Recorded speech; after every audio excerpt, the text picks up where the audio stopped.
Fala aí, eu sou o Luiz Otávio e você está nos Dois Faladores, e no vídeo de hoje, após uma carreira extremamente bem sucedida, Adonis Creed pode finalmente descansar e se afastar dos ringues, se dedicar à sua família e treinar novos atletas. As coisas mudam um pouco de figura quando Damien, um amigo de infância, reaparece e com ele os fantasmas do passado antes esquecidos. Essa é a história de Creed 3.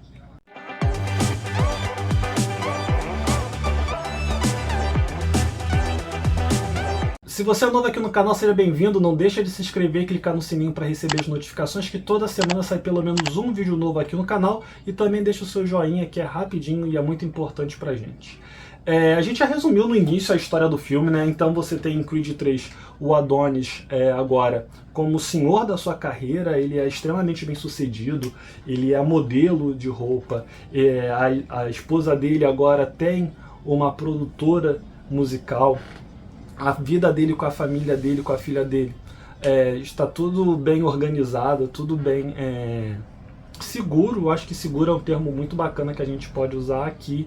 Ele agora, né, ajuda a administrar a academia onde ele treinava, e eles conseguiram fazer melhorias nessa academia, e ele agora tem então um novo atleta que ele está ajudando a treinar para poder se tornar o novo campeão, o maior campeão da atualidade, se você preferir.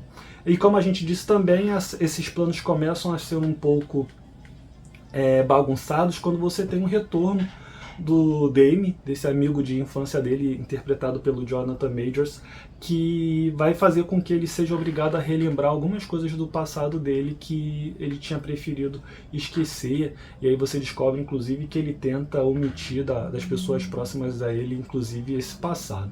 Apesar do trailer demonstrar já algumas coisas do que aconteceu nesse passado, eu vou evitar entrar em muitos detalhes, porque eu acho que, junto do desenvolvimento da trama, mais detalhes são acrescentados, então eu não vou me aprofundar tanto nessa questão.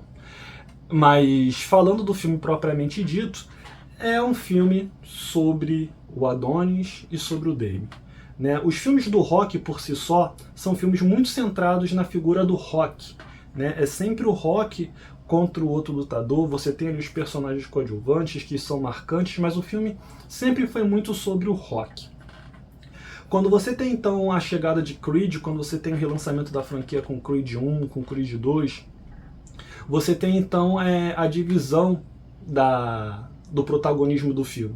Por mais que o filme seja sobre o Adonis, por mais que o filme seja sobre as batalhas e disputas do Adonis, a presença do Rock ali sempre causou, não a presença de uma sombra, porque é muito mais do que uma sombra. Eles praticamente dividem o protagonismo do filme, né? Apesar de você ter tido no lançamento do primeiro Creed uma campanha forte para que o Stallone ganhasse o prêmio de ator coadjuvante pelo papel dele de Rock no filme, o que não aconteceu.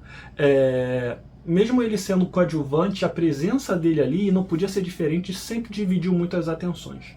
E esse filme, esse Creed, é o primeiro filme da franquia Rock que você não vai ter a presença do próprio Rock em si. Por mais que o ator, né, por mais que o Sylvester Stallone tenha tentado colocar panos quentes na semana passada, que foi quando começaram os lançamentos e premieres do filme, dizendo que deseja boa sorte, era só uma questão de gosto ali, de rumos que estavam sendo traçados, a impressão que fica para quem está de fora é de que houve ali um ruído muito maior sobre os rumos da franquia. O próprio Rock, ele vai dizer, o Seabra, né, do canal do Pipoqueiro Seabra, do site do Pipoqueiro Seabra, depois procurem, inclusive, estava lembrando que ele fala, né, que apesar dele querer que os personagens dele brilhem, ele não gosta quando esses personagens caminham por lugares obscuros, por situações obscuras. Eu consigo entender quando ele fala isso, mas eu acho que também, de certa maneira, o fato do Adonis ter caminhado por locais obscuros enriquece o personagem, né? Isso traz uma camada muito maior para o personagem, uma importância muito maior do personagem, dos traumas que ele tem, das experiências que ele tem, como ele encara a própria luta em si, o boxe em si, o esporte em si. Mas, voltando ao que eu estava falando antes, quando você tem então o Creed 1, o Creed 2, você tem essa divisão de protagonismo, e no Creed 3 agora você não tem. O protagonista é o Michael B. Jordan, é o Adonis Creed. Mas isso não quer dizer, por sua vez, que o Jonathan Majors não tem a sua importância. Assim. A interpretação do Jonathan Majors não é uma interpretação que eu vou dizer que, meu Deus, merece o Oscar, né? Que filme, que atuação brilhante, que atuação sensacional, mas é uma atuação muito boa. Quando você for acompanhar o filme, você vai perceber que o personagem dele vai mudando de personalidade. Isso tem a ver com a história, não vou entrar em detalhe também, mas vai mudando de personalidade conforme o filme vai passando e conforme essa relação do Adonis com o próprio Dame vai... Passando a moto aí, ó. Conforme essa relação vai se reestreitando, vai ficando próxima novamente, a personalidade dele vai mudando. Eu acho que o Jonathan Majors consegue mostrar isso muito bem, às vezes sem falar nada. Assim. Muitas das vezes, na verdade, ele está transmitindo o que o personagem dele quer, sem falar nada. Algumas vezes, inclusive, quando ele fala, ele diz uma coisa, mas tu vê claramente pelo olhar dele, pela expressão dele, que o que ele realmente está querendo dizer, o que ele está sentindo é outra coisa totalmente diferente. Então, você vai ter um filme muito centrado nos dois, na disputa dos dois. Né? Se você quiser fazer uma relação com os filmes do Rock, de certa maneira ele pode lembrar a própria disputa do Rock com o Clubber Lang 3. Né, em que o campeão vai ser desafiado, o campeão vai ser visto de repente como alguém que já não é mais o mesmo, até mesmo uma fraude. A diferença é que lá no Rock 3 você tem o Rock ainda como um lutador, né, como um campeão em atividade, e aqui você já tem o Adonis já se encaminhando para aposentadoria, se encaminhando para não lutar mais. Mas você pode fazer essa relação se você quiser. De qualquer forma, quando a gente fala sobre isso, sobre essa relação dos dois, de certa maneira, você acaba tendo uma situação que acontece nos outros Rocks, só que pelo fato dos personagens serem muito marcantes, isso acaba sendo deixado um pouco de lado ou não tão percebido. É um filme sobre o Adonis, é um filme sobre a relação do Adonis com o Dame. Então, os outros personagens coadjuvantes são muito coadjuvantes. Eles têm seus momentos ali no filme, eles têm a sua importância no filme, mas eles são coadjuvantes. Inclusive, algumas questões que são levantadas por esses coadjuvantes não são resolvidas, ou pelo menos a resolução deles não é mostrada na tela, ou até mesmo é deixada em aberto para um possível futuro. Tá? Então, se eu puder falar alguma coisa que não é bacana nesse filme, é essa questão em relação a algumas questões do coadjuvante. O que para mim, pelo menos, é uma pena. Eu adoraria ver a Tessa Thompson cantando de novo. Eu adoro ela cantando no primeiro filme, eu adoro ela cantando principalmente no segundo filme.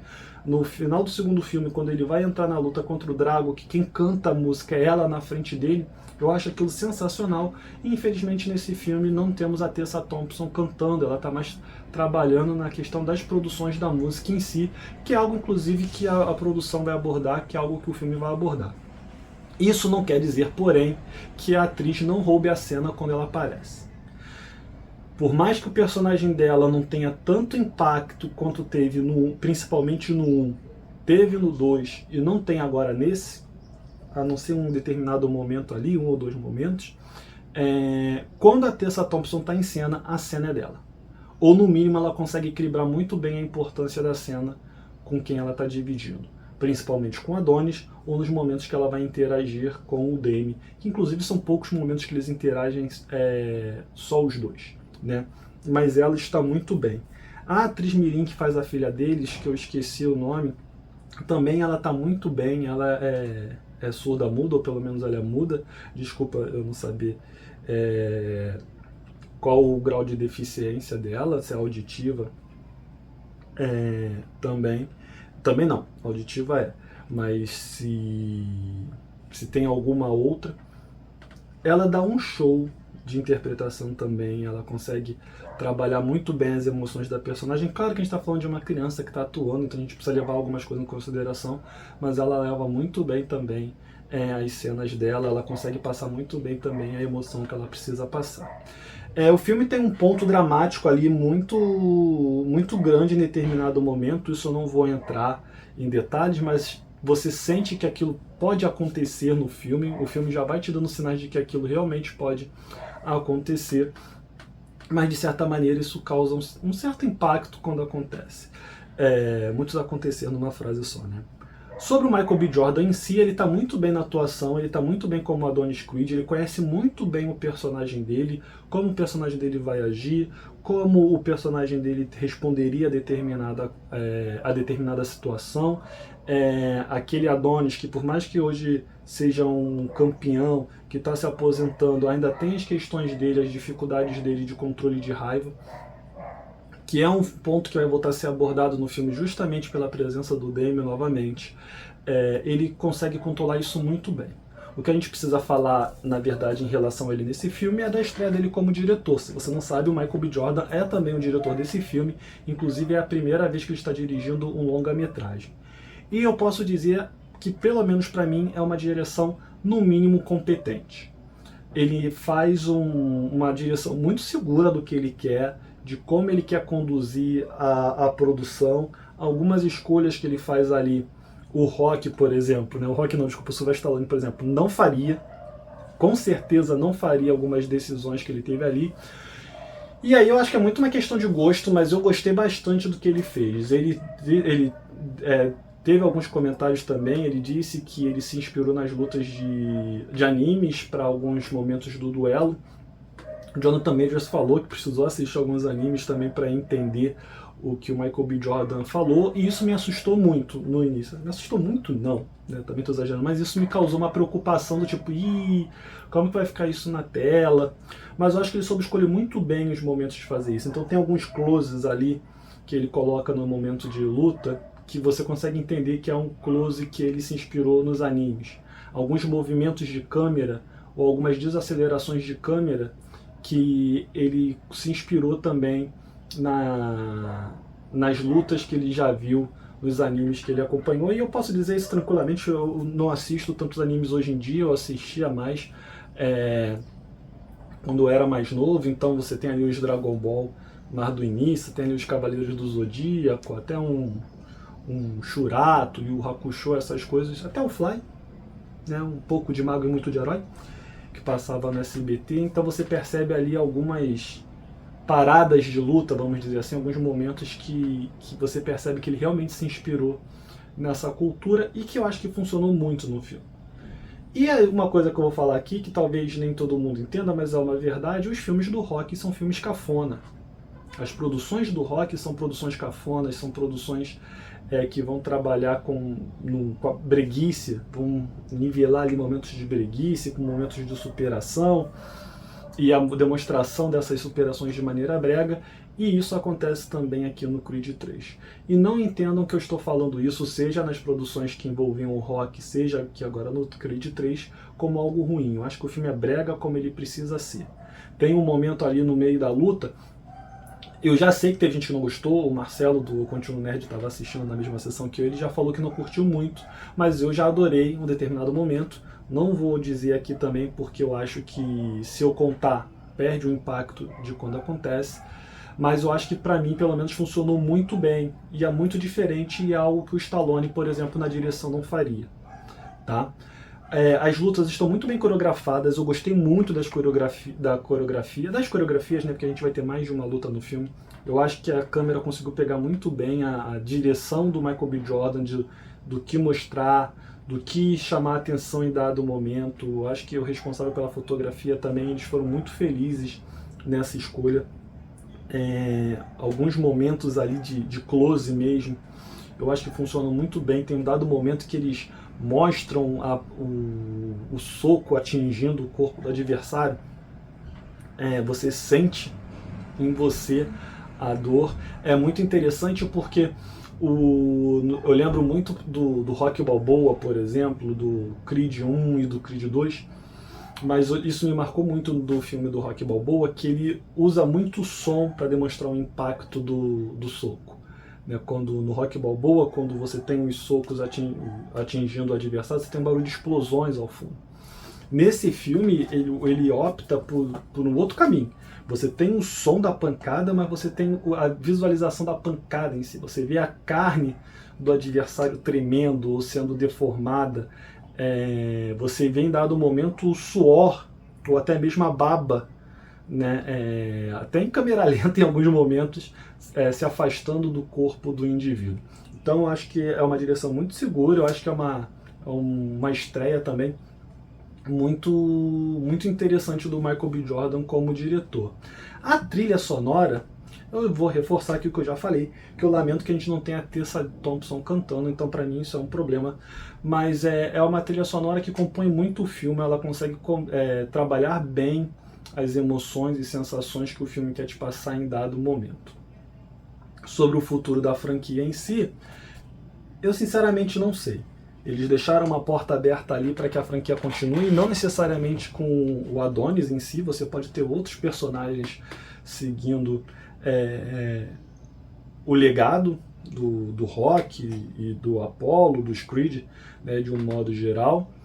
Você pode ter o próprio Adonis voltando a lutar, porque eles fizeram isso várias vezes com o próprio Rock, né? Então você pode ter isso acontecendo com o próprio Adonis, mas eu tenho para mim que se a franquia continuar, você vai ter ela seguindo por um outro caminho, que pode ser bem interessante, mas que eu acho que eles vão precisar trabalhar bem ali como vão fazer aquilo. Uma outra coisa bacana que eu posso falar, mas também sem entrar em muitos detalhes para não estragar possíveis surpresas, é que você vai ter a volta de alguns personagens antigos, às vezes umas posições com menos destaque, outras com mais destaque, mas todos tendo a sua importância no momento que aparecem na tela.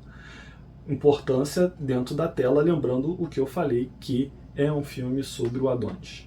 É um filme do Adonis tendo que lidar com esse fantasma do passado, trazido, resgatado pelo Damon, que, mais uma vez, a gente precisa ressaltar a atuação do Jonathan Majors. Eu acho que é isso. Então, se você chegou até aqui e não se inscreveu ainda, não deixe de se inscrever, clica no sininho para receber as notificações. Escreve aqui nos comentários quais as suas expectativas para o filme. Escreve aqui se você estiver assistindo esse vídeo depois que você viu o filme, o que você achou, se você concorda, se você discorda. E eu quero aproveitar para convidar vocês, porque amanhã, às 9 horas da noite, a gente vai ter uma live aqui no canal. A gente vai fazer uma tier list dos principais rivais do Rocky Balboa. A gente vai definir aqui do principal rival para o pior rival. Então a gente vai falar de Tommy Gunn, a gente vai falar de Clubber Lang, vamos falar de Drago, vamos falar de Apollo Creed. E a gente conta com a participação de vocês aqui no chat, ajudando a gente a opinar. O Marcelo do Continuo Nerd vai participar, o Marcos Lázaro do Sessão de Aluguel também vai participar. E na sexta-feira nós vamos ter o Falando Nisso com a Priscila Rodrigues, uma nutricionista, em que nós vamos conversar sobre rotulagem de alimentos. Nosso canal, como sempre, sendo muito eclético, trazendo os mais variados temas e assuntos aqui para a gente poder conversar. Vai acontecer às 8 horas da noite aqui no canal também. Então, mais um motivo para você clicar no sininho para receber as notificações. Em breve, a gente já vai estar divulgando o link nas nossas redes sociais. Então, já aproveita para seguir os dois faladores lá no Facebook, lá no Twitter, lá no Instagram. Estamos lá no TikTok, voltamos a usar o nosso perfil do TikTok, então começa a seguir a gente lá também. E estamos no site Faixa Pop com uma coluna quinzenal chamada também Falando Nisso. A gente quer muito ouvir a sua opinião sobre os nossos textos, então vai lá conferir. Valeu, até a próxima. What happened with you two? I didn't tell you. We was like brothers. I was the best though, but I never got a chance to prove that. That's cute.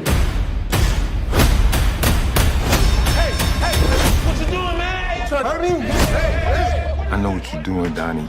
You don't owe this dude nothing.